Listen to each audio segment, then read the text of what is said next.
Welcome to this series of Stories for All. Learn simple skills of effective communication through stories.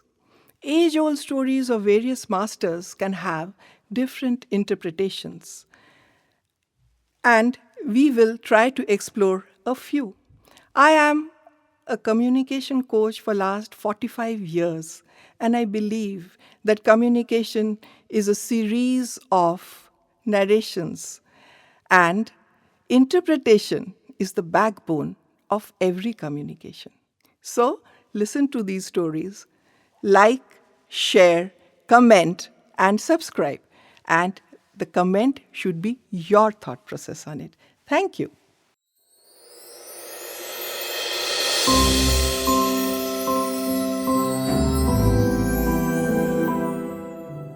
Hello, friends. The name of this story is Blind Faith. It is from Sri Ramakrishna Paramahansa's collection. In this story, what happens is that once there was a man who used to love to go and attend satsangs, place where spiritual discourses happened. He really used to enjoy that because he believed in all that.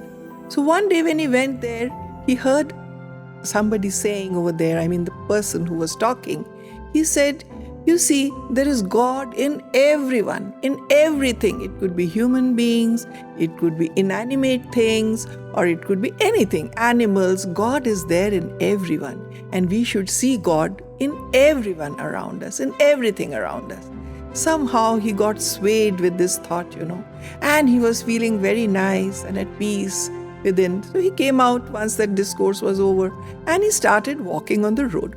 Suddenly he saw that there was a lot of commotion on the road. People were running helter-skelter, and people were shouting, screaming. So he asked one of them, what happened? What is the problem? What is all this commotion about? The man said, you know what? The king's elephant, who is otherwise such a nice creature, he has suddenly gone mad, and he is coming and trampling people, whoever are, in front of him, and people are dying. So you please run if you want to save your life. The man smiled and said, dear friend, God is there in everyone, in everything, in animals. He said, stop all this, run for your life. He said, no. I will see God in elephant also, and nothing will happen to me. So he started walking towards the elephant. Now the Mahout, the elephant trainer, who was sitting on the elephant, he shouted at the top of his voice, sir, please move out, the elephant is not in my control, he will kill you, please move. He said, no, don't worry, God is in everything. And the next moment the elephant came, picked him up with his trunk and dashed him to the ground and trampled over him, and he was killed. Now it is a story, friends.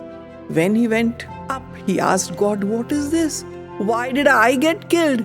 I believed that there was God in elephant also. That is what I was told. He said, of course. God said, of course. This is the answer he gave. He said, yes, there is God in everyone, in everything. So God was there in the Mahout also. He was trying to help you. He was screaming desperately that move away, move away. God is there in you also. And God means having good sense, understanding what to do at the right time. But why did you behave taking leave of your senses? So how could anybody help you? Yes, there is God in the elephant also, but for that much period of time, the elephant had also taken leave of his senses, and he was behaving out of character. So this is the way life goes on. So you should know whom to listen and what action to take. Because always remember one thing, he was told that God helps those who help themselves. And always, help does not come from outside. Sometimes, or most of the times, there is a sixth sense in you, your inner voice, your intuition, which tries to caution you. But most of the times, what do we do as human beings? We just take a decision, maybe absolutely opposite to what our sixth sense is trying to tell us, and we'll end up in a huge problem. And then we start cursing our luck, our destiny, or some other person. But we need to understand that why did we not listen to that slight voice which tries to caution us and to save us in time. Friends, this is a story. We may not meet elephants all around us, and it will never happen to us maybe this week. Does this story make any sense? When I thought about it, this is what came to my mind. You see, in life, we are constantly surrounded by people. We are interacting with people who seem to be really intelligent and good and okay. But once we start interacting, once we start working with them, sometimes you feel that the person is not bad, but something is amiss and we are not clicking. So what should we do? Maybe that mad elephant syndrome is working in that person when he is in front of you. So what we need to do over here is listen to the caution which our mind or our sixth sense is telling us and move away. I am not saying that the story is trying to tell us that move away at the first instance. Give it a little bit of time, but still, if you feel that no, we are not clicking, it's not happening, you know what? You should have the courage to move away and cut your losses and run. Doesn't matter if you don't have your plan B ready. Stop, stay alone for a while, think over it and try to find something else. But don't go on and face that person when he's in that mad elephant mode syndrome, you know.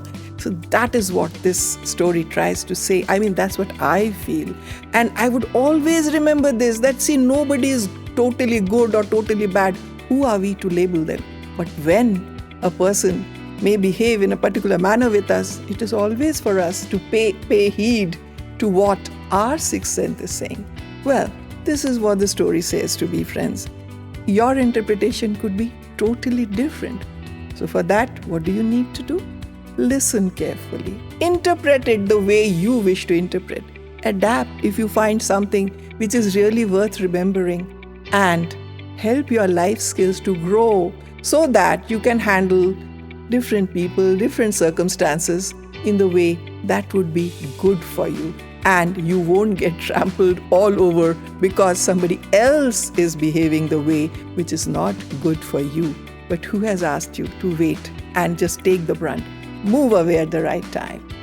This is what I feel. For that, like, share, comment, and subscribe.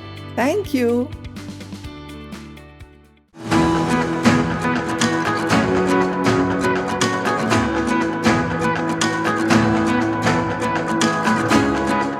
A little about the institute, about us. The name of my institute is Mrs. Surabhi Banerjee's Spoken English Classes, established in 1980.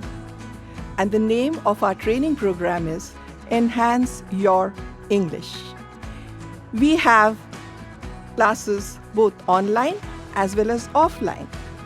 And our client list comprises of professionals, entrepreneurs, students, homemakers, and people from all walks of life. For so many years, for this last 45 years that I have been working as a communication coach in my institute, I have trained people from different walks of life, and they have all blossomed into the real person that they wish to be. So if you wish to enhance your English or your communication skills, not just English, please feel free to contact us. The contact number is given below. Thank you.